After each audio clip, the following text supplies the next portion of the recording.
আসসালামু আলাইকুম বন্ধুরা। আশা করি আপনারা সবাই ভালো আছেন। অনেক সময় দেখা যায় আমরা না চাইতেও অনেকেই আমাদের ওয়াইফাই গোপনে ব্যবহার করে। ফলে আমরা সঠিকভাবে স্পিড পাই না।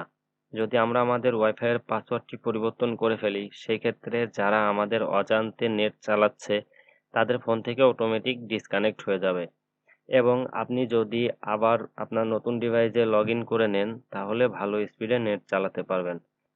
তো চলুন দেখে নেওয়া যাক কিভাবে আমরা আমাদের ওয়াইফাইয়ের পাসওয়ার্ডটি নিজে নিজেই ফোন দিয়ে পরিবর্তন করতে পারি। কাজটি করার জন্য আমরা গুগল ক্রোম ব্রাউজারটি ওপেন করে নিব।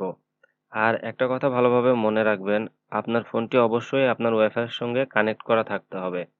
এরপর গুগল ক্রোম ব্রাউজারে ঢোকার পর এখানে যে সার্চ বাটন দেখতে পাচ্ছেন, এখানে আমরা সার্চ করব 192.168.0.1।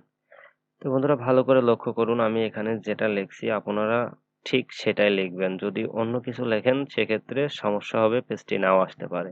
তো সুন্দর করে মিলিয়ে দেখবেন ঠিক আছে কিনা। যদি দেখেন ঠিক আছে তাহলে এটিকে সার্চ করে দিবেন। সার্চ করার পর আপনাদের সামনে এরকমের একটা পেজ শো করবে। তো এখানে পাসওয়ার্ড দিতে বলছে। তো আমি এখানে আমার পাসওয়ার্ডটি দিয়ে দিচ্ছি। যদি আপনাদের পাসওয়ার্ড না জানা থাকে সেক্ষেত্রে আপনি যার মাধ্যমে লাইনটি নিছেন তাকে বলবেন যে ভাই আমার অ্যাডমিন পাসওয়ার্ডটি দিন, যেটার মাধ্যমে আমি আমার রাউটারের পাসওয়ার্ড পরিবর্তন করতে পারবো। বললে সে দিয়ে দেবে। তখন আপনি ওটা এখানে দিয়ে লগইন করে নেবেন। তো আমি লগইন করে নিচ্ছি। তো লগইন করার পর আপনাদের সামনে এরকমের ইন্টারফেস শো করবে। তো আমরা যেহেতু পাসওয়ার্ড পরিবর্তন করতে চাই সেজন্য আমাদেরকে এখান থেকে ওয়্যারলেসে যেতে হবে। এখানে যে ওয়্যারলেস লেখাটি দেখতে পাচ্ছেন, আমরা এই ওয়্যারলেস লেখার উপরে ক্লিক করে দিব। ক্লিক করার পর এখানে দেখতে পাচ্ছেন আমার ওয়াইফাইয়ের নাম এবং পাসওয়ার্ড চলে আসছে। তো আমি যদি চাই তাহলে এখান থেকে আমার ওয়াইফাইয়ের নামও চেঞ্জ করতে পারবো, আমি যদি চাই পাসওয়ার্ড চেঞ্জ করতে পারবো। তো আমি যেহেতু পাসওয়ার্ড চেঞ্জ করতে চাচ্ছি না, এই জন্য আমার এটাই দেওয়া থাকলো।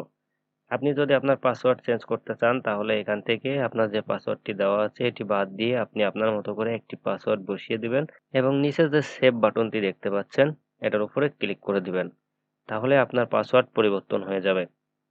তো বন্ধুরা আশা করি আপনারা বুঝতে পারছেন কিভাবে পাসওয়ার্ড পরিবর্তন করবেন। ভিডিওটি যদি ভালো লাগে তাহলে একটি লাইক করে দিবেন। এত সময় সঙ্গে থাকার জন্য ধন্যবাদ।